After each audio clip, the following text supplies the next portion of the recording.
क्या बात है अलीशा, तुम तो बहुत टैलेंटेड हो और तुम्हारा ये टैलेंट अब आर के इंडस्ट्रीज के भी काम आएगा। आज हम वाइन के लिए ऐड शूट करने वाले हैं। मैंने रील्स में देखा है लोगों को बिहाइंड द सीन्स वीडियो देखने में मजा आता है, तो तुम यहाँ रहकर वीडियो बनाओ और फिर उसे अपलोड करना। रिया वाले वीडियोस के बाद हमारे इस ऐड को और अच्छा रिस्पॉन्स मिलेगा। सीमा हैरान होकर बोली, भाई तुम्हारा दिमाग कमाल का है, प्रॉब्लम को अपॉर्चुनिटी में कन्वर्ट कर देता है। वहीं अलीशा को तो जैसे यकीन ही नहीं हो रहा था। Thanks bro. अलीशा ने खुशी से उछलते हुए वेद को गले लगा लिया तो कियारा और सीमा हैरानी से उसे देखने लगी। तभी वरुण ने अलीशा को पीछे से खींचते हुए कहा, अरे वेद ब्रो की शादी हो गई है तो कियारा भाभी को अपसेट करना चाहती है। ज्यादा एक्साइटेड मत हो वरना तुझे कोई काम नहीं मिलेगा। भाभी शब्द सुनकर कियारा दंग रह गई और उससे भी ज्यादा दंग थी सीमा। सीमा की हालत ऐसी थी कि मुंह खोले तो जुबान ना निकले। वो कभी कियारा को देखती तो कभी वेद को। अलीशा ने तुरंत कियारा को देखकर कहा, सॉरी भाभी। तभी मयंक ने भी हंसकर कहा, भाभी आपको पता है ना कि जब हमारे वेद ब्रो प्लान बनाते हैं तो सब अपने आप ही सॉल्व हो जाता है और जो सॉल्व नहीं हो पाता ब्रो उसे ठोक पीट कर सॉल्व कर देते हैं। कियारा थोड़ा सख्त लहजे में बोली, डोंट कॉल मी भाभी प्लीज, कियारा ही बोलो तुम सब। लेकिन कियारा के टमाटर जैसे लाल चेहरे को देखकर अलीशा भी मजाकिया लहजे में बोली, अरे भाभी आप शर्मा रही हो? शर्माने की क्या बात है, वैसे भी ब्रो के सारे फ्रेंड्स आपको भाभी ही बोलेंगे।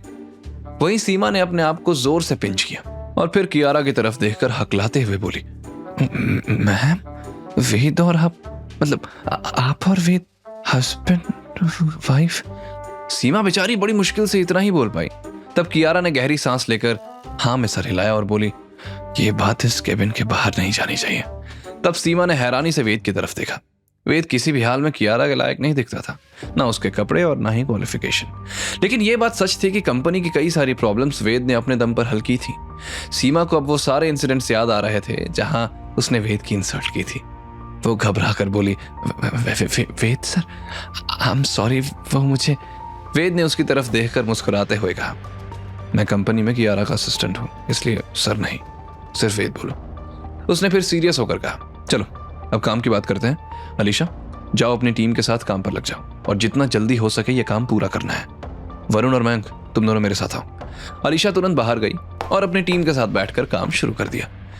वहीं वेद ने टेबल से नोटपैड और पेन उठाया और मयंक और वरुण के साथ बाहर आ गया। उसने एक नोट लिखा और वरुण को देते हुए बोला, तुम दोनों ये नोट किसी भी तरह रोहन तक पहुंचा दो। हाँ लेकिन उसे तुम दोनों पर शक नहीं होना चाहिए, ओके? वरुण ने नोट पढ़ा तो हैरान रह गया। आज विवेक भैया ने बताया था कि सोनिया का मर्डर हो गया, लेकिन तुम्हें कैसे पता चला कि धनंजय ने कराया? और सोनिया के पेट में पल रहा बच्चा धनंजय सबरवाल का था? वेद बोला, ये मुझे नहीं पता कि बच्चा किसका था, मैंने तो बस उड़ता तीर मारा है। जो निशाने पर लग गया तो धनंजय की धोती में आग लगाने की चिंगारी मिल जाएगी। और रही बात मर्डर की तो आई एम श्योर कि धनंजय ने ही उसे मरवाया है। वरुण और मयंक तुरंत वहां से निकल गए। दूसरी तरफ मीडिया लिमिटेड के ऑफिस में रिया, अभय और विशाखा मैनेजर के पास पहुंचे थे। रिया रोते हुए एक्टिंग करते हुए बोली, सर आरके इंडस्ट्रीज वालों ने हमारे साथ बहुत बुरा बिहेव किया और बिना गलती के हमारा कॉन्ट्रैक्ट कैंसिल कर दिया। अभय भी ड्रामा करते हुए बोला, हाँ सर, कियारा रायजादा ने हमें पब्लिकली इंसल्ट किया, हम ऐसी कंपनी के साथ काम नहीं करेंगे। विशाखा ने भी उनकी हाँ में हाँ मिलाते हुए कहा, सर हमने तो कुछ गलत नहीं किया था, बस एक माइनर इंसिडेंट हुई थी, लेकिन उन लोगों ने इतना बड़ा इश्यू बना दिया। मैनेजर उनकी बात सुन रहा था लेकिन अचानक ही उसने टेबल पर जोर से हाथ पटकते हुए कहा, तुम तीनों मुझे बेवकूफ समझ रहे हो? कियारा रायजादा के असिस्टेंट सीमा का कॉल आया था मुझे। आरके इंडस्ट्रीज के पास तुम्हारी करतूतों के वीडियो एविडेंस है और वो वीडियो मैं भी देख चुका हूं। रिया डर कर बोली, सर वो एक्चुअली। Shut up. अगर कुछ करना भी था ऐसी जगह करते जहां कैमरा ना हो, इडियट्स। तुम्हें भगवान ने अच्छा फिगर दिया लेकिन अकल डालना भूल गया। अब तुम लोगों की वजह से मेरी कंपनी की रेपुटेशन खराब होगी। उसका गुस्सा देखकर अभय को भी गुस्सा आ गया और वो एरोगेंस के साथ बोला, सर ये सब छोटी मोटी बातें हैं, इससे आपकी कंपनी के रेपुटेशन को फर्क नहीं पड़ेगा। हम अभी अपने पेरेंट्स को कंप्लेंट करेंगे, मेरे फादर सीबीआईसी डायरेक्टर हैं।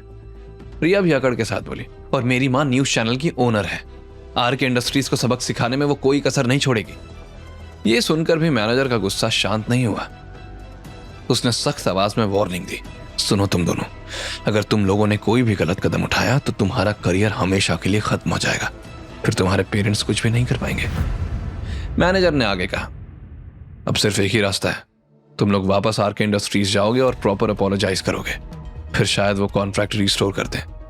तीनों मॉडल्स का कॉन्फिडेंस हिल गया, लेकिन फिर भी अभय घमंड से बोला, सर आप बेकार में डर रहे हैं, हम कोई माफी नहीं मांगेंगे। अब देख लेना उस आरके इंडस्ट्रीज को तो हम मजा चखाएंगे।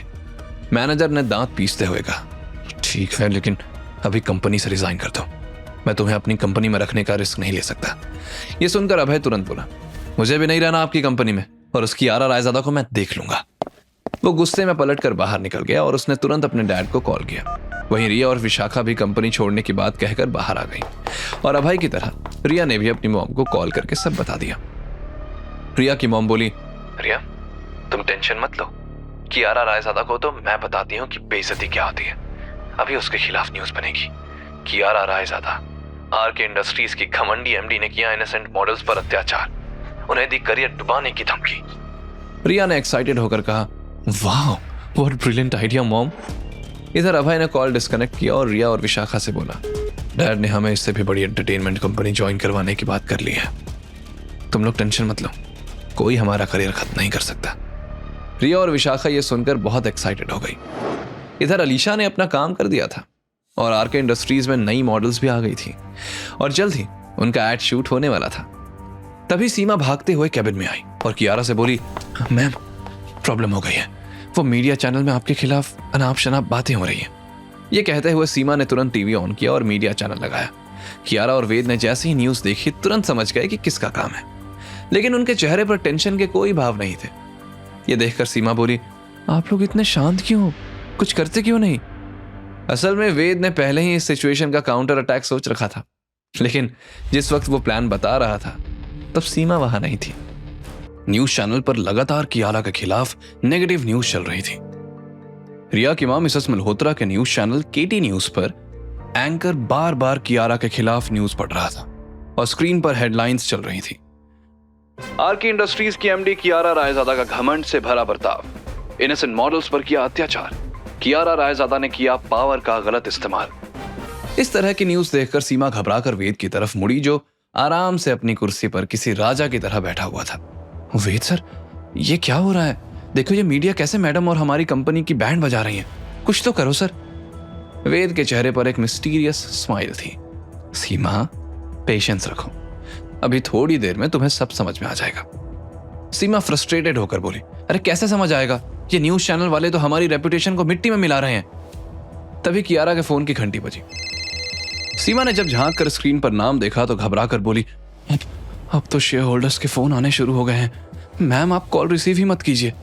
वेद ने अपनी घड़ी देखी और कॉन्फिडेंट टोन में कहा, trust me Seema, in news channel वालों ने हमारा काम आसान कर दिया है।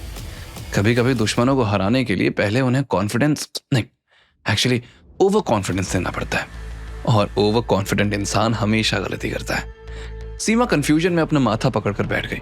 मुझे कुछ समझ नहीं आ रहा वेद सर, आप तो पहेलियों में बात कर रहे हो, प्लीज बताइए तो क्या प्लान है? तभी अलीशा एक्साइटेड होकर कैबिन के अंदर आई। वेद ब्रो, ये न्यूज वालों ने तो हमारा आधा काम खुद ही कर दिया है। सीमा ने अलीशा की तरफ देखकर कहा, तुम भी वेद सर की तरह मिस्टीरियस बात कर रही हो, आखिर माजरा क्या है? आगे की कहानी जानने के लिए देखें अगला एपिसोड सिर्फ पॉकेट एफएम के यूट्यूब चैनल पर, और के फॉर किंग के सारे एपिसोड्स को सुनने के लिए डिस्क्रिप्शन में दी लिंक से डाउनलोड करें पॉकेट एफएम ऐप।